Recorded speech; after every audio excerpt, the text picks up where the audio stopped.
Huh, that's interesting. What? Did you get your hands on the Night Combat Patrol? Darren, can you do me a favor and stop looking into my head? You know you have the magazine in your hand, right? You know, that makes sense. I don't know why I thought he was reading my mind. I mean, you're definitely just writing some extra bullshit for time spans, yeah?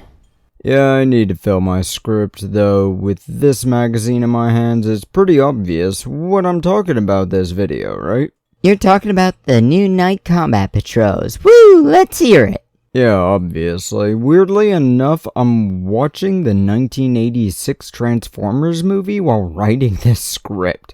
So, Combat Patrols.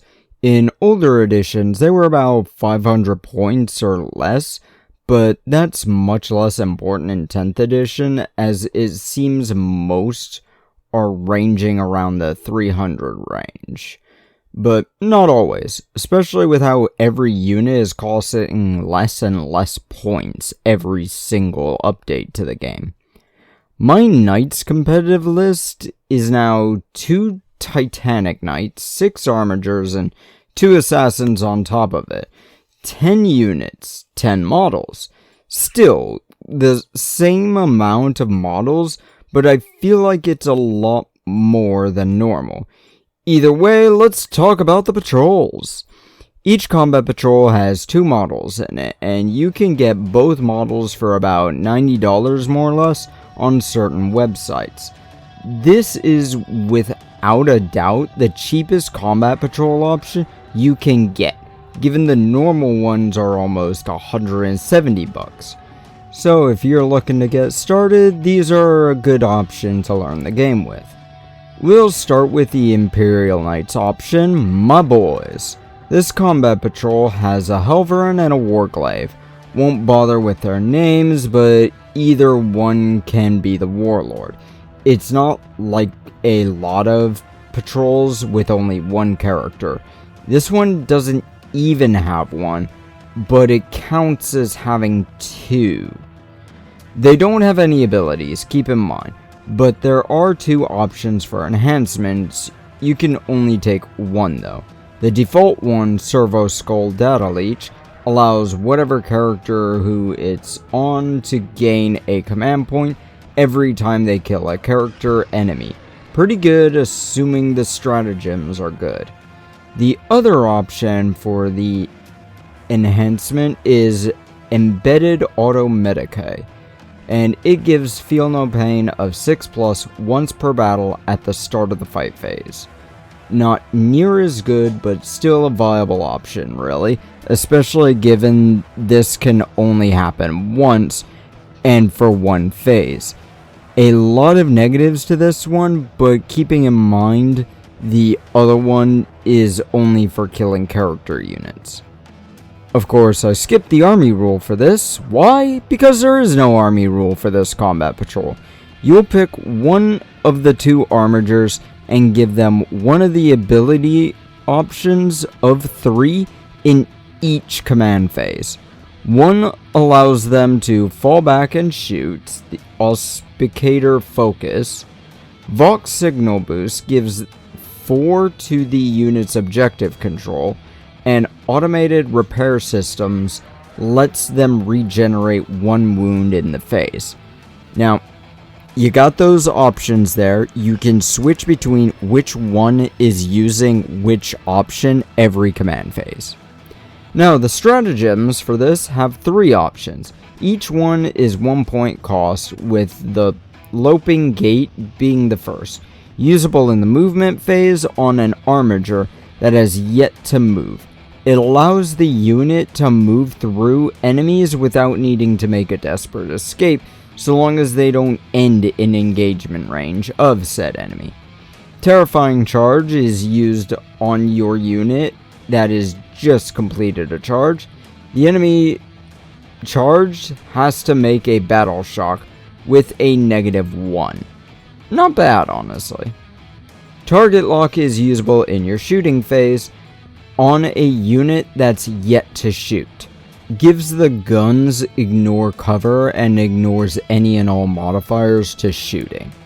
And this combat patrol doesn't have secondary objectives and doesn't follow primary objectives, having the Gouge a Foothold objective.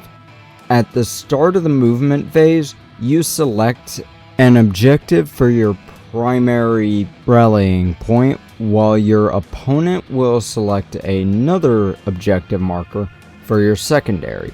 You'll gain 5 VP for the primary and 10 for the secondary. Of course, there's a Chaos version of this combat patrol. It uses the War Dog Brigand and the War Dog Stalker. This video will now be hidden for using that word. Just watch. Goodbye, kids! The same rules with Armigers. No abilities, but 2 options for enhancements, 1 of 3 options for abilities, but you also don't get weapon options that you would normally get with these units. These options for the abilities chosen in the command phase are as follows. Hunter's Instinct lets a model make a normal or fallback move of a D3 plus 1 inches. Killing Frenzy gives the model's melee weapons sustained hits 2, and Infernal Restoration gives the model 1 lost wound in the phase. Enhancements! Default is Frenzy to the last, and it allows a model to fight after death, if killed by melee. Roll a d6 on a 2-up, make a return melee before rolling Deadly Demise. The model counts as having 1 wound left for this case, so you do take the negative from bracketed, only usable on the Stalker. The Brigand gets the optional one and essentially lets you put the Brigand in strategic reserves, and lets you use strategic reserves to place within 9 inches of a battlefield edge and at least 6 inches away from any enemy. But it does say that if you place within 9 inches of an enemy, then they can't charge in that turn. Stratagems now, 1 point each. Infernal Rage is usable in the fight phase by a unit that hasn't fought yet. Increases AP by 1 and increases the attacks by 2 for the Slaughter Claw, but 4 for the Armored Feet melee weapons. Hunter's Stride is used in the movement phase on a War Dog that's not moved. It's the same movement that the Imperial Knights one gets. Lunging Strike is usable in the charge phase on one of your dogs. That unit can charge if it fell back, but it can't charge the unit it started the round in engagement range of. But the major thing is objective. You choose an enemy at the start of the command phase and they become your primary quarry. Your opponent will choose one of their units to become the secondary quarry. You gain 5 VP for the primary being killed and you'll gain 10 for the secondary. Now, there's a problem here. This gives a pretty good chance that if a Imperial Knights and Chaos Knight combat patrol go against each other, the Imperial Knights could be tabled and still win. Now, with the stuff that gives extra OC for Armigers, they can easily be racking points up for the first 3 rounds. Let's assume I'm always having a primary objective be the thing that I'm on, and my secondary is the one that I'm not on. Fair. Now, I could still get a minimum of 15 points as of round 3. Now for quarries, I'll choose my strongest unit and he'll choose my weakest unit most likely. That's 5 points for the first kill most likely, but not impossibly 10 points. You can also have both objectives and quarries be the same unit and point. So there's a non-zero chance of 15 points per round, but that's still so unlikely it's unreasonable until one unit is dead.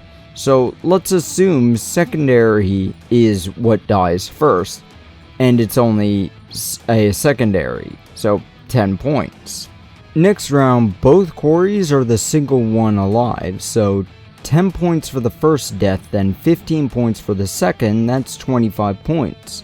That's all the guy can get, but it's possible but not likely to get 15 points per round that a single unit is alive for the Imperial Knights. Hell, let's assume 15 points for the first round, then 5 points every round after, because my first guy is dead. That's still going to be at least 25 points, and the most a Chaos can get from this is 30 points, and your opponent need to coordinate in order to get that many points. It needs some work. I don't know how it plays. I know normally a combat patrol has 4 or 5 units, so it may pretty well balance in most cases. But I still think this could be a lot better. But I'm tired and I need to go back to bed, so shove off.